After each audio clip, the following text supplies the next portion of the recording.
Hi. Well, here's a beautiful old shotgun for you. The Remington 870 WingMaster. Made in 1979. Pump action. They made these in all sorts of different gauges. Clear from 410 on up to 12 gauge. They never went 10 gauge on them. They're just not quite big enough for that. But these are made for a lot of years and they're still made today, although the ones they make today are not nearly as nice as the old ones. But anyway, I thought as long as I had it out here at the range, we'd do a little video with it.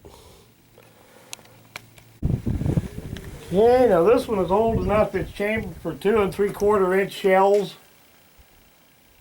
Newer ones might be chambered for 3 inch or even 3.5 inch shells. Really old ones might even be chambered for 2.5 inch shells.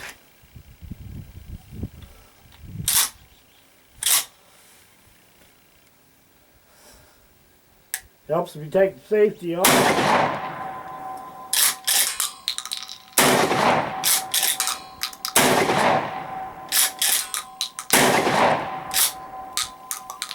Magazine holds 4 rounds. You could top it off with one in the chamber if you wanted to. It's getting a little colder than I expected today. I should have wore a heavier coat.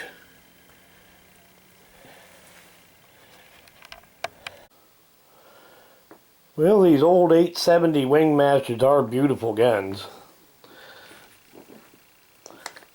They first started making these in the early 50s, and they still make variations of it today. Let me get all these markings to show up here.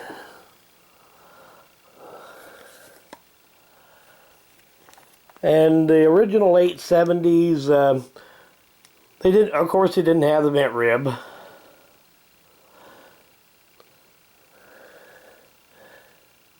And essentially the only real difference between the standard 870 and the WingMaster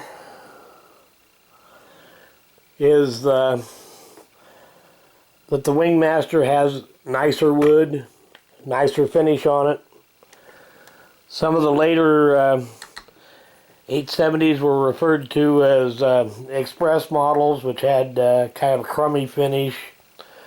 Basically, they made them cheap, but they still work good. There were police models, there were trap models, skeet models, and essentially these guns are not all that valuable, even though they are really high quality, except for, you know, some of the rare variations like the 28 gauge or something like that, or the skeet or trap versions. But the reason that they're not terribly valuable is that they just made so many of them. Over the years, they've made like 11 or 12 million of these things. But still, if you run across one of these, you can't hardly go wrong with one. And they are a pretty good value for the money, because like I said, they're not terribly expensive. If I remember right, I think I bought this one at an auction, probably 8 or 9 years ago, probably, for, I believe, $250. Even today, one of these in pretty much perfect shape like this one is, could probably still be had for less than $500. Just in general, a really nice old shotgun. Thanks for watching.